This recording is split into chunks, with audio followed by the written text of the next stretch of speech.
तो universities in India were originally designed to function under colonial heads, क्योंकि भाई शिक्षा व्यवस्था को कंट्रोल करना, बार बार जिसका जिक्र किया जाता है मैकाले की शिक्षा पद्धति, तो भाई उनको नौकर बनाना था, तो नौकरी के लिए एक अलग तरह का माइंडसेट चाहिए ना। और देखो कितने दूरदर्शी लोग थे वो, हम आज भी नौकरी के लिए ही पढ़ते हैं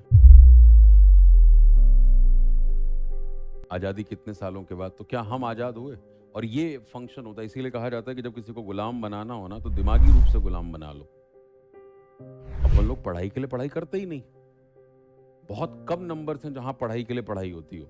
इसीलिए हमारे जो रिसर्च हैं या रिसर्च का अगर आप देख लें कितने रिसर्च पेपर्स पब्लिश होते हैं, या दुनिया के किसी भी बड़े देश के बारे में आप सुन लें, जब हम चौथी इकॉनमी, पांचवी इकॉनमी, तीसरी इकॉनमी की बात कर रहे हैं, तो एजुकेशन में, रिसर्च में कितना काम होता है दुनिया के डेवलप्ड कंट्रीज में, हमारे यहाँ कितना होता है वो आप देख लो। हमारे यहाँ तो अखबार में ये आ जाएगा कि हाँ कांस्टेबल की भर्ती के लिए या चपरासी की भर्ती के लिए पीएचडी वालों ने अप्लाई किया और वो सुर्खी में होगा। तो यानी वो पीएचडी वाला भी पीएचडी के लिए ही कर लिया था बस, अदरवाइज वो क्यों जाएगा वहां पे? किसी का हक क्यों मारेगा? जिसकी शिक्षा व्यवस्था अच्छी नहीं हो पाई, जो 10वीं पास है बेचारा, नहीं पढ़ पाया, चपरासी उसके लिए है तो बन जाए वो, तुम क्यों उसका हक मार रहे हो? तो ये व्यवस्था को बदलना पड़ेगा। आप देखो, इसीलिए जब दिमागी गुलामी होती तो वो लंबे समय तक चलती है।